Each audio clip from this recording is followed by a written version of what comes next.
Déjà une partie de la classe politique, alors que l'Assemblée nationale a restreint cette semaine le droit du sol à Mayotte pour tenter d'endiguer l'immigration qui arrive des Comores sur l'île de l'océan Indien.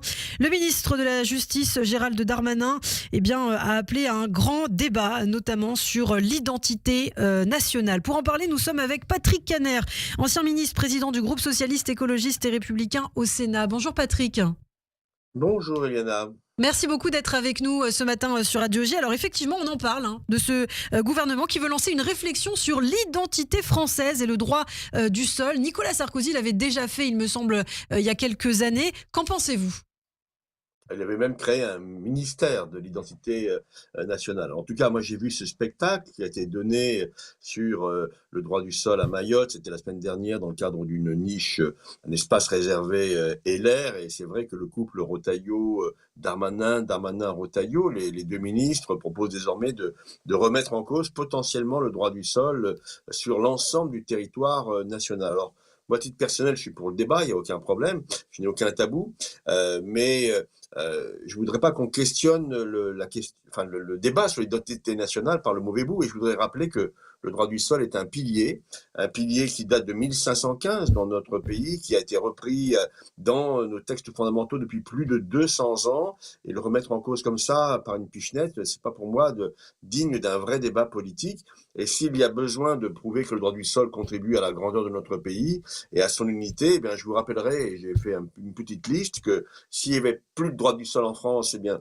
nous n'aurions pas comme Français Zinedine Zidane, Isabelle Adjani, Jamel Debbouze, Charles Aznavour ou encore Serge Gainsbourg. Voilà, c'est une petite réalité historique que je voulais rappeler.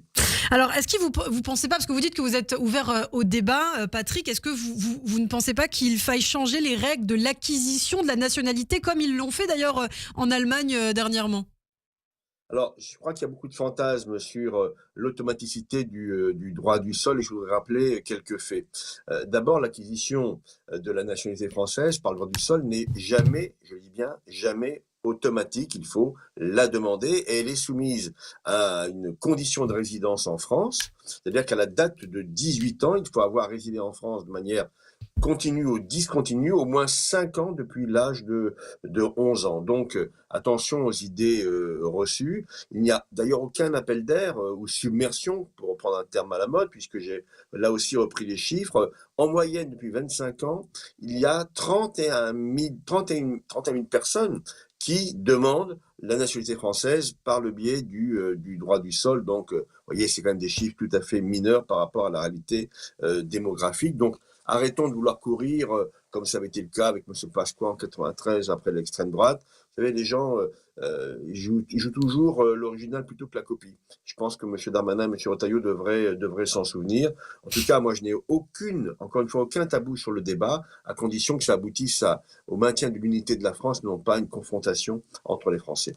En Allemagne, on a vu notamment que le gouvernement demandait maintenant à certains immigrés de reconnaître l'existence de l'État d'Israël. C'est une idée en tout cas qui a été soumise en Allemagne. Personnellement, selon vous, qu'est-ce qui fait que l'on est français aujourd'hui ?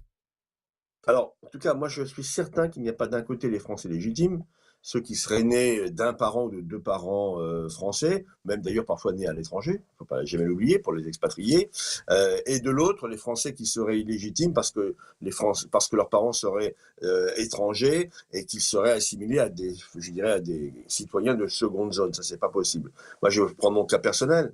Moi, je sais ce que je dois à la France. C'est une France qui a accueilli mes parents, juifs polonais, à des périodes différentes et dans les conditions que vous pouvez imaginer. Je sais ce que je dois à la République, à ses valeurs, à son école. Cette histoire fait aujourd'hui de moi, qui je pense est un bon serviteur de la République, qui n'oublie pas ses racines étrangères et qui sait ce que la France lui a donné. Donc, moi, j'ai besoin de prouver à personne que j'aime suffisamment la France. C'est une question d'adhésion. C'est un peu l'idée d'Ernest Renan, c'est-à-dire faire nation dans notre pays. Et je voudrais citer un auteur, poète, compositeur, musicien qui est Maxime Le Forestier. J'ai une chanson que j'apprécie particulièrement pour tous ceux qui ont des origines étrangères. Dans la chanson Né quelque part, il nous dit être né quelque part, pour celui qui est né, c'est toujours un hasard. quelques mots simples, mais qui devraient nous faire réfléchir. Eh bien, merci beaucoup, Patrick Caner, d'avoir été avec nous ce matin sur Radio J. Quelques mots donc sur l'identité française. On verra ce que donne ce débat. En tout cas, pour l'instant, au sein de la classe politique, on n'est pas d'accord. On continuera à suivre tous ces développements, évidemment. Merci, Patrick. Je vous dis à très bientôt. Vous restez avec nous dans quelques instants. C'est le Zoom Israël de Pascal Zonstein.